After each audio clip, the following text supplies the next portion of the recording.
Mitä Pelataan podcast. My favorite games of all time that I own. 2020 edition. Part 5. Position 63 to 55.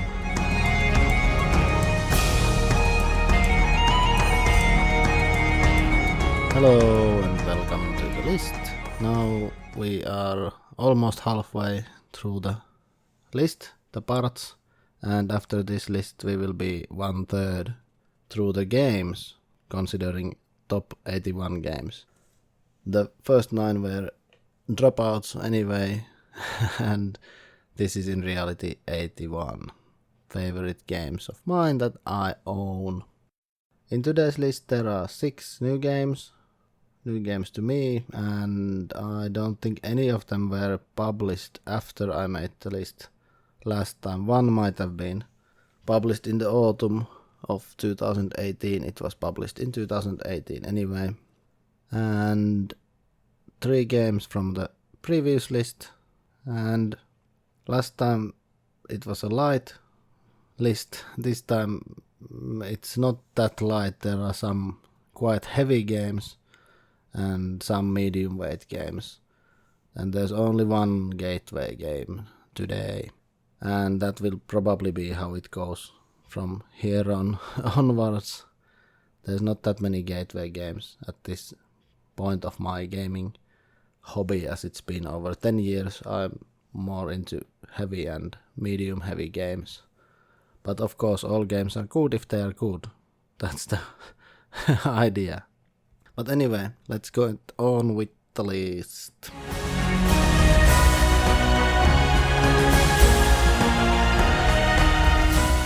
I just said that there is one game that might have been published after I made the list, and it's here on 63rd position, published in 2018, designed by Simon Luciani and Nestore Mangone, and it's published by Cranio Creations.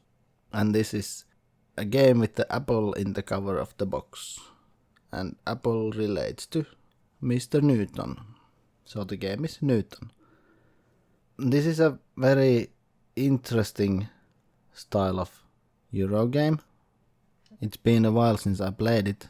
I played it immediately when I acquired this. I have a German copy of it, and when it came from the post, the next day we played it, because I was so interested in getting this to the table.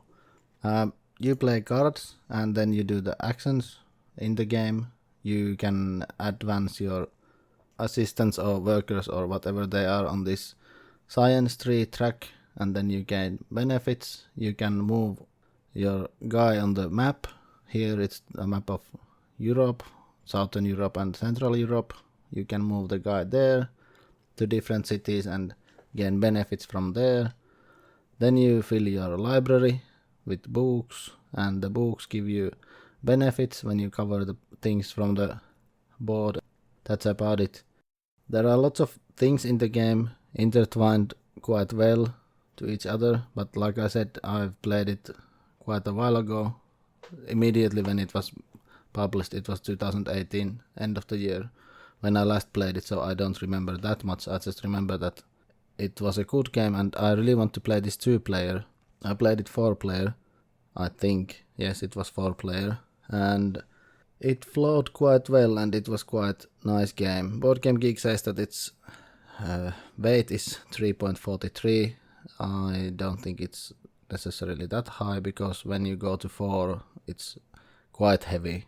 This is a bit above 3 maybe, but not 3.5. Not that heavy really.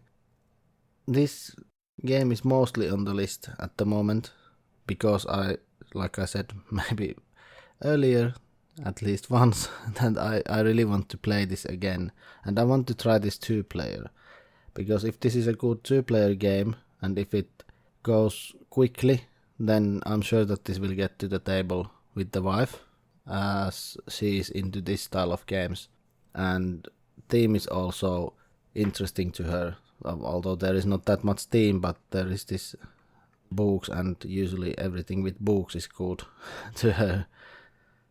But anyway, I'm not getting into more detail because I don't remember that well I wrote about it to my Instagram.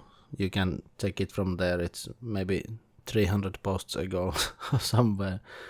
But in case you want my opinions on the game, you can look at it from there in more detail. So the game on the 63rd position was Newton.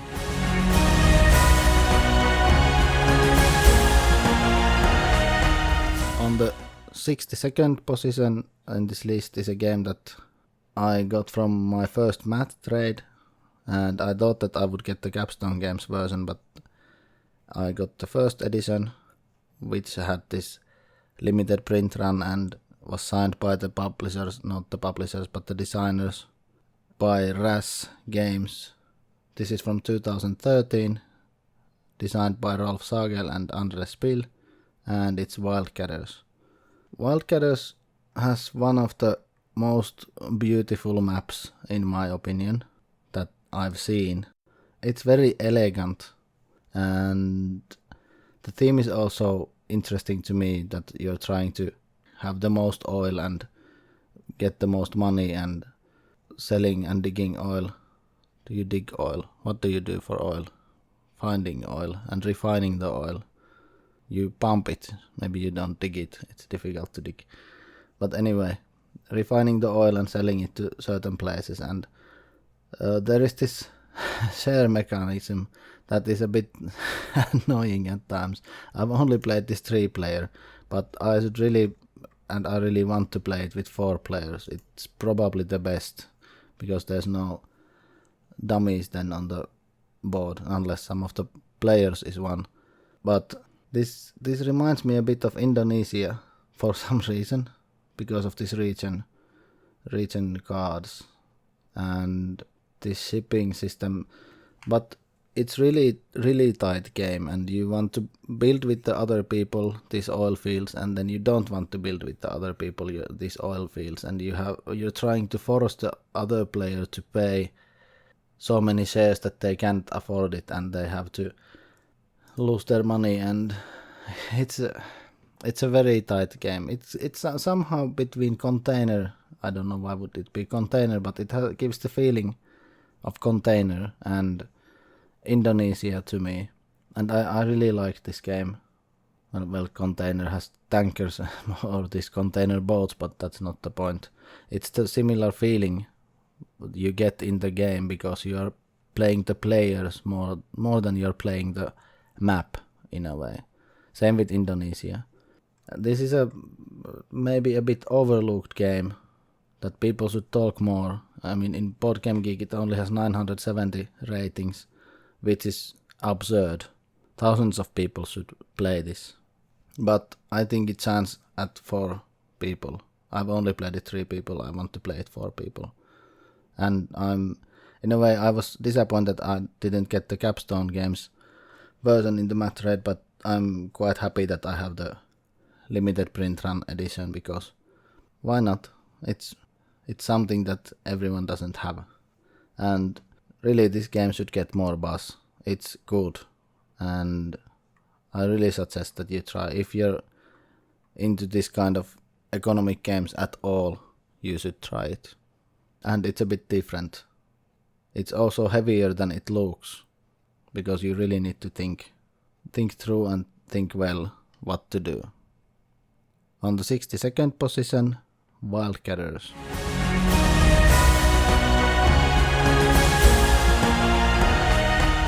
On the 61st position in this list is it's probably the second Uwe Rosenberg's game on my list. Yes, second, because we are not counting the Laha from the list positions lower than 81.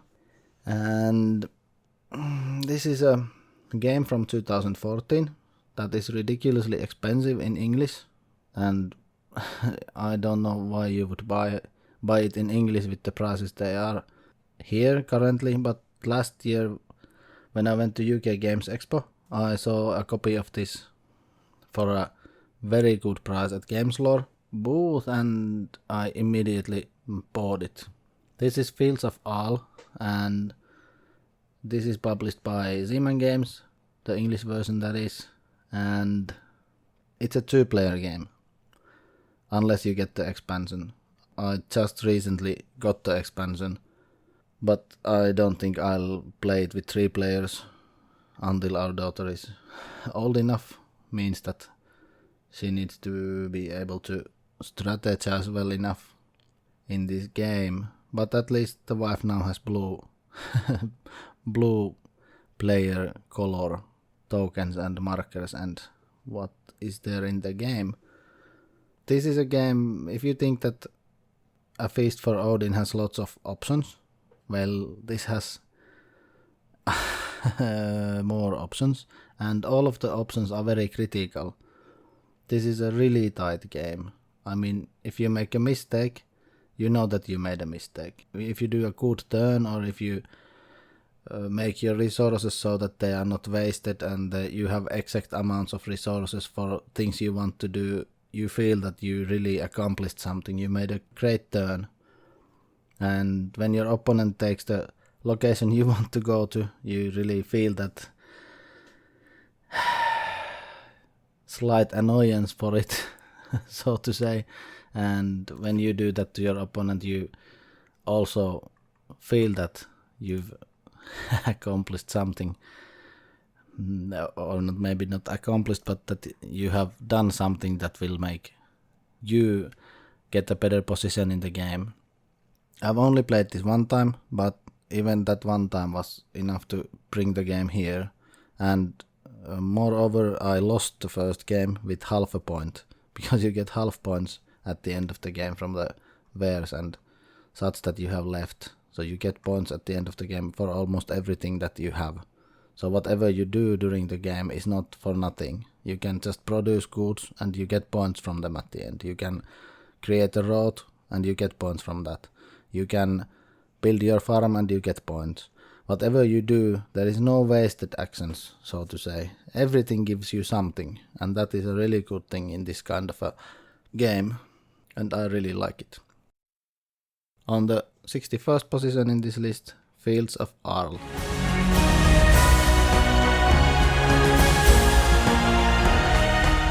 On the 60th position in this list is the first game that was in the previous list, and this is also the only gateway game in this list. I think this might be the only one, or maybe the second.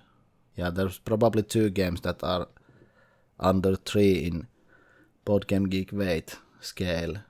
And this is a gateway game from 2017, published by Ravensburger and designed by Rainer Knizia, and this is The Quest for El Dorado.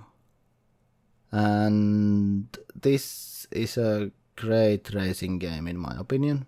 A racing game because you go from the beginning to the end and try to be the first one there.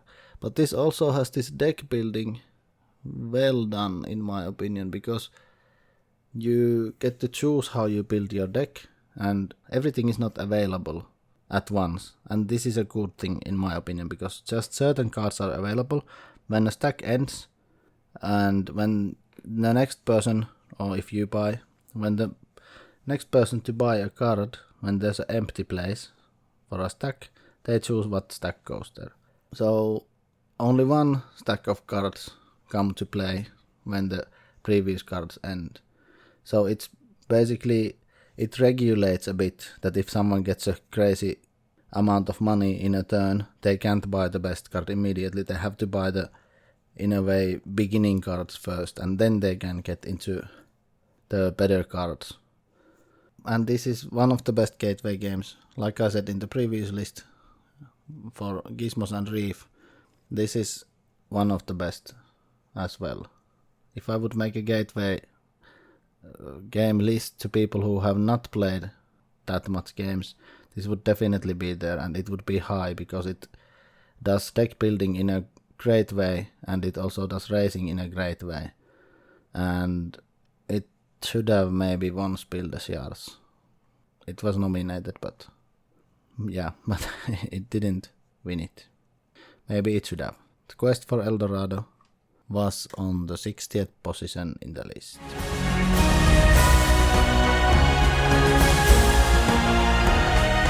On the 59th position we jump into a very, very, very, very deep end.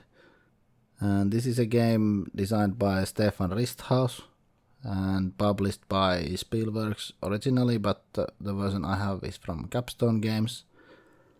It's from 2014 and it is Arkwright. Oh, papa. There's a card game version coming this year. I want it. Or this year it's going to be in Kickstarter or somewhere. I just saw the news about it 1 week ago. About 1 week ago. I want it immediately. Give it if it gives the same feeling in a shorter period of time. This is a very long game. It's also quite heavy. Board Game Geek says that its weight is 4.57 out of 5. It's somewhat close because you need to consider so many different things. And this one I've also only played once. I just acquired it maybe 1 year ago or so. And I didn't play the full game yet. If I would have played the full game meaning this waterfront version, this might be in a very high position on the list. We played in a way a learning game, but I made a mixture out of checking things from the Board Game Geeks forums and such, that how to teach it, but I thought that the Spinning Jenny as it is as a learning game is too easy, so I added some of these extra tiles there to make it like some kind of a fusion between the Spinning Jenny and the waterfront version. But I felt the game was long, but it ended too quick. It still felt that the game was too short without the waterfront version, because the waterfront version takes longer, so you can build your production and your companies well enough. And now it just felt that it got cut in the middle, although still it was a great game. And this is a bit some might say that it looks like a Excel sheet. Well, it might look like Excel sheet, but you still need to pay attention to other players all the time. And the setup is interesting, that you put all the workers, the billion workers there, and you hire from the board. The board looks really crazy when it's set up, and it looks very, very complicated. But once you get to play, once the game begins running, everything works quite smooth. The rules might be difficult when you read them, but when you play and you understand what does what and how to increase the appeal and how to sell your things, and that you shouldn't try to sell something that the other is selling, because otherwise you will have something that you can't sell, but to take your own place in the market. It's like when it opens to you, it's like it's like discovering something that is unique in a game. And when you get that feeling, I like that feeling a lot in games. Discovering something that you've done and you've managed and you learned. When you learn something this complicated and when it opens to you, it's a great feeling. And like I said, after this waterfront, I'm sure that this will go higher to my list whenever I can have 5 hours to play with someone, preferably 4 people or a 4-player game. But let's see when that will happen. Hopefully soon, before I forget everything about the game. On the 59th position in this list, Arkwright.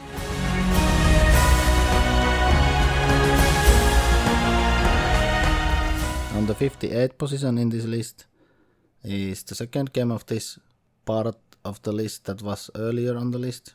If I didn't say Quest for Eldorado's position last time, it was 74, and this game was position 22, so this one came down 30 something positions.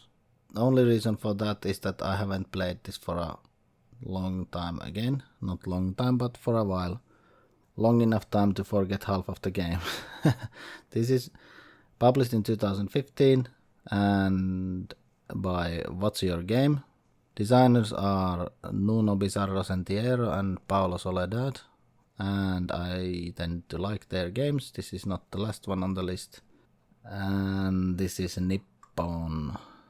Nippon is a game in Japan, located based on Japan, and it's about this Japanese area trying to or deciding to open their market to the outside societies, outside countries, and you're trying to be the most powerful person, not powerful necessarily, but you try to collect the most points and get the more production and get the most money in this Japan during that age.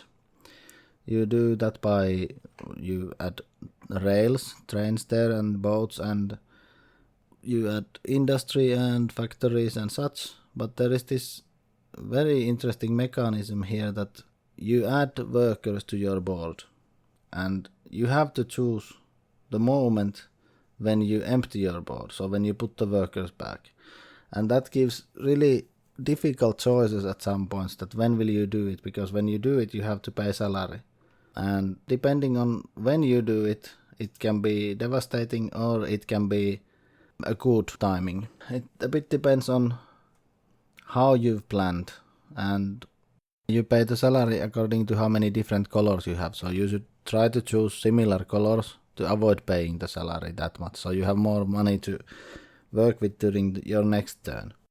And this is, again, I don't remember everything about the game.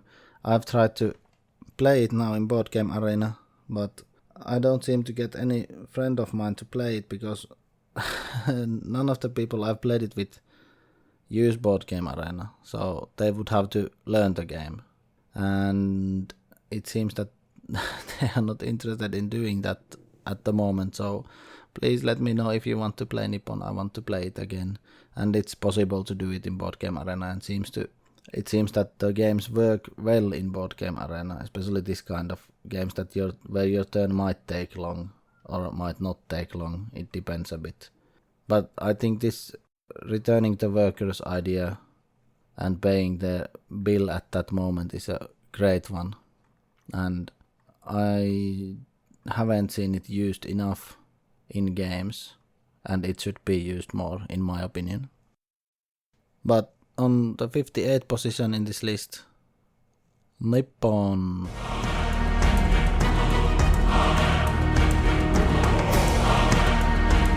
On the 57th position is a game that was on 51st position last time when I did the list. It's from 2013, designed by Brett Murrell and published by Worldspanner. If you know it by now, so I shouldn't make it longer because I think this game is the child of this person and this publisher, and they don't have really other stuff. This one is Duel of Ages, and especially with the master set, not just the basic set. The base set is just nonsense. You need to get the master set in my opinion, because the master set brings all the rules and all the things, and it makes it so convoluted that it's crazy. But with the base set, it just gives you a taste of the game.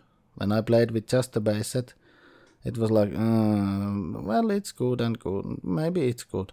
Then after playing with the master set, it was like, oh wow, this is great. This is so crazy game that I don't think I'm going into it here. But basically, there's a arena that some people from the future, not people, but some alien race from the future or whatever, has created an arena, and they summon different characters from different eras in the world and from the future, and they have to accomplish missions in the arena.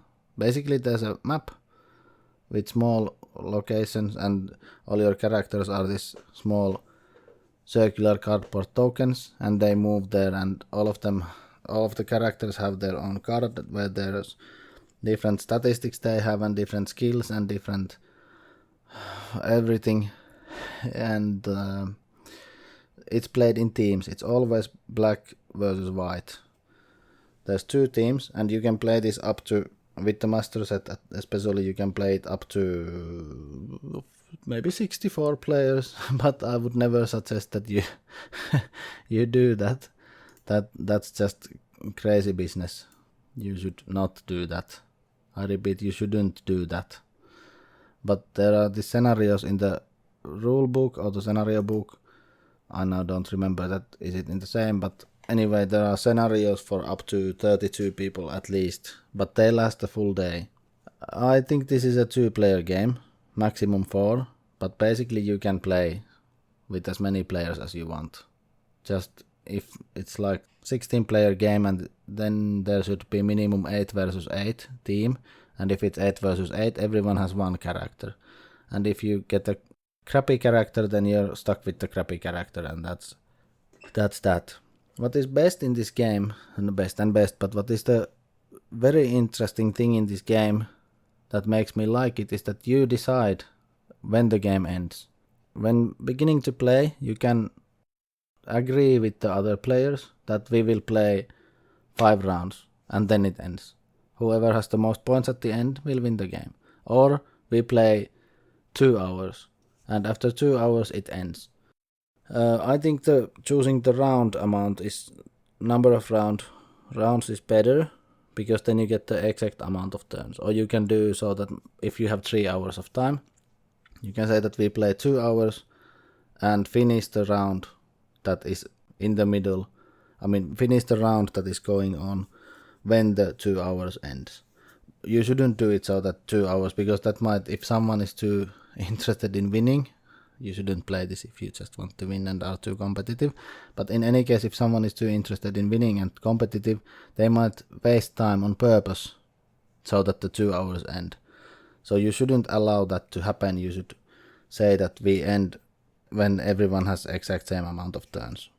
So in any case, you get characters from different eras, and you get weapons and items, and you can get allies or henchmen or everything from quests in this game. And there are these keys where you can go to, key meaning a piece that holds the bigger pieces together. Some keys have this labyrinth where you can go and make certain quests and perform different tasks, and then you can find something from the search tokens that are on the map or other tokens. And I always feel, when I'm playing this game, I always feel that there's not enough. I would want to find new items and new things from everywhere. Sometimes it feels that I don't get any items for the characters that I want to get the items to. That some wrong characters get the items that should go to other characters. Also, the artwork is really great in this. But after you've decided that your Napoleon needs to shoot a bazooka riding a bicycle, and it hits the dinosaur from the future who tries to block it with a heat shield, then you are lured into this game. Not lured, but you might be astonished by how everything works together. This is not a game to be taken seriously. Don't go into it wanting to win. Go into it wanting to have fun and experiencing. Also, what is good in this game is that it doesn't use dice for combat or for anything results or for anything. You open a card, and whatever comes from the deck, from the card, it shows you the result. It compares what you need to achieve to what you have, and there can be failures of something, proportions of ridiculous proportions, means that it's a critical fail, and then you can amaze, which means that you get a critical success and you get something cool, and the bonuses and the losses can be sometimes very, very good or very bad. And I really want to play this again and again. I haven't played it many times. I've only played it 3 times, but still, it's something that if there's time to play this, and if I would find someone who likes this 2-player, I could play it weekly, or I could make a long play or something. This is unfortunately not possibly going to be reprinted.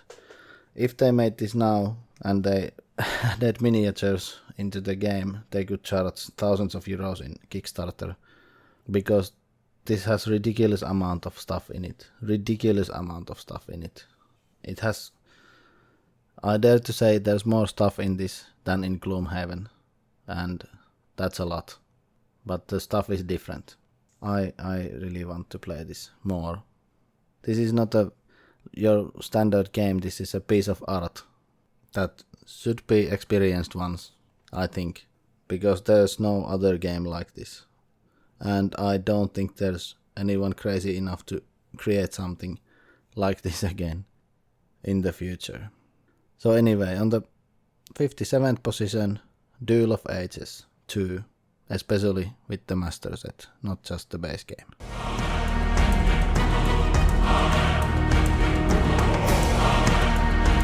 On the 56th position of this list is a game that I had not played until last year, I think. And this is again Uwe Rosenberg's game, second one on this part of the list. It's from 2013. It's published by Lookout Games and Mayfair. And I have the Mayfair edition, it seems. I also have the expansion and also the water promos for this, or is it a mini expansion? And this is Caverna. I wanted to play this for a long time. I just couldn't find time or place to play it. And I even had it on the shelf for quite a while, and then I played a friend's copy in the board game club, and it's good. And then I played it 2-player at home, and that was also good. So I've played this only 2 and 3 player. And I had this 2-player version earlier. I played one time and I didn't like it. I sold it immediately almost. I didn't like it at all. This is better 2-player game than the 2-player version, in my opinion.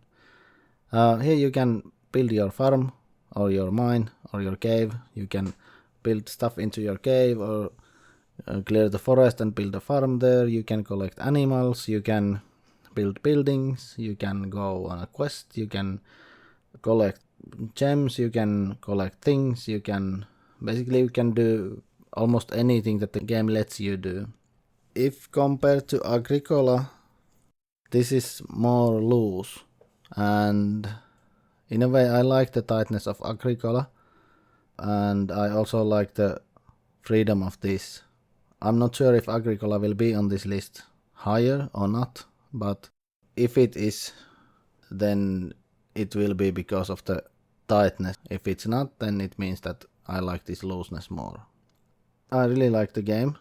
This takes so much table space actually, that I'm not sure if this will come to the table at home or will it be Fields of Ala that will come to the table easier. Both of them take huge amount of space from the table, so let's see. It's probably and definitely up to the wife that which one will we play, but we both like both of these, and these are very valid options for 2-player games where there's some kind of farming or worker placement and taking the positions from the others. These are very good, both of them on the list today. And there's not much else to say. There's lots of things to do in Caverna, and if you haven't played it, play it. Even if you haven't played Agricola earlier, play it. This is very good show from Uwe Rosenberg that what can be done with worker placement and farming, and it doesn't penalize you as much as Agricola does. So if you don't like to get some penalties, then try this one rather. So on the 56th place on this list was Caverna.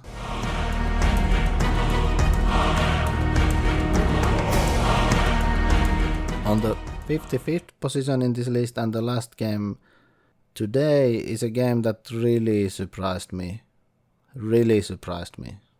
I thought that I will like this maybe, but I was so surprised how much I like this. This is from Kulminianat, published on 2015. It probably was in Kickstarter like most of their games are. This is a cooperative card game It's designed by Keren Filosofales and Michael Schinal. I hope I didn't butcher your names very badly. And it's Xenoshift Onslaught. I haven't played the Dreadmire, and I was looking at the Dreadmire one for a while, and then also this one. And maybe 2 years, at least 2 years ago, I found it used, and a friend of mine picked it up from another city and then brought it to me when he came to visit. And then it was unplayed. I promised to him that when he will visit, we will play. And last December he visited and we played it. And this is like Starship Troopers. It really feels like Starship Troopers, the movie. This is really interesting. We played it first time and we thought that it's so difficult. How can we win? It's impossible to win this game. Then we checked the rules again, and there's one place where it says that when you acquire a card, you take it to your hand. And then we thought that, okay, maybe it's not that difficult. Because we were used to this deck building, that when you acquire a card, it goes to your discard pile. So we did that. We acquired the new cards and we put to discard pile. If you've played this game, try to play that way. And let me know if you complete even one of the waves. And this is good. It tackles this thing with cooperative games that some people don't like, that there can be quarterbacking. Because here you can play to someone else's row. I mean, you can play your cards to someone else to defend their side of the base. Or you can play an item to someone else's row. Because this is like a tower defense, or what it is, that it's probably tower defense, that each player will have their own field that they are defending against the wave, and there will be wave of monsters coming, and you have to defend all of them and survive. If one of them goes through, you get damage, and that's how you lose the game. But you can play to the other player also. If the other player didn't draw enough units or something, you can play a unit there, or the other way, someone can play to you. If you have units but you don't have items, they can play to you. And it really feels like it's cooperative, and it's really difficult. Even when you're taking the cards to your hand, not to the discard pile, but it's really difficult. And I want to play this more and more and more and more. I think this is best with 2 players. I would never play it with 4 players. It's from 1 to 4, and I don't think I would ever play with 4. 3 is the limit, but 2 player was really good. You can really strategize well. With 3 players, it probably just adds time and that's it. But it probably isn't bad. 4 is maybe too much. And this was a very surprising to me how much I liked the game. So on 55th spot in this list is Xenoshift Onslaught.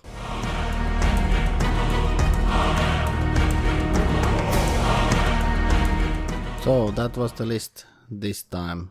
It seems that these parts are really different from each other now that I've recorded 3 from this top 81 part. The first one was new games to me, the previous one was light games, and this one was a bit heavier games, at least some of them were. I think only Quest for Eldorado and Xenoshift were under 3 in the Board Game Geek weight evaluation. And yeah, this episode today is probably the most representative of my taste in games, in a way, the weight and such. The next episode will have 1 light game, 1 abstract game, 2-player game, some heavy games and some medium games. How surprising. But the next week's list is the part so far that has the least new games. It has only 3 new games, and I think I hadn't played any of them last time when I made the list. So 6 games from next week have been on this list the last time. Not next week, but the next episode. And I think that might be close to the most. No, there are 2 episodes that have at least that many or more than that games that were already earlier on this list. But yeah, there's still quite a few new games coming. If you have listen to the previous list. It's in Finnish, or you can find it actually in Instagram in pictures if you want to learn it in English. All the posts are in autumn of 2018, so feel free to go there to check that list, how it was then and what has changed to now and what to expect. Maybe there are games that you will find from there that you know that I will have on the list, or maybe not. You can't know if you are not sure, because the older games I don't post about them that much. Anyway, let's hope that you continue with the list, and let's hope that you are at least a bit entertained, or most important thing is that you get to know my taste, so you know that if I like a game, would you like it or not. And if you hear about the game that you're thinking about, if you're interested in it, you can ask me more details, because I'm trying to go through the games quick so that these don't become very long, so you will get these episodes soon enough for your listening. But this seems to have gone a bit long. I might cut a bit in the edit, because now it's over 50 minutes, and because of that I think we'll end this right now, or in a moment.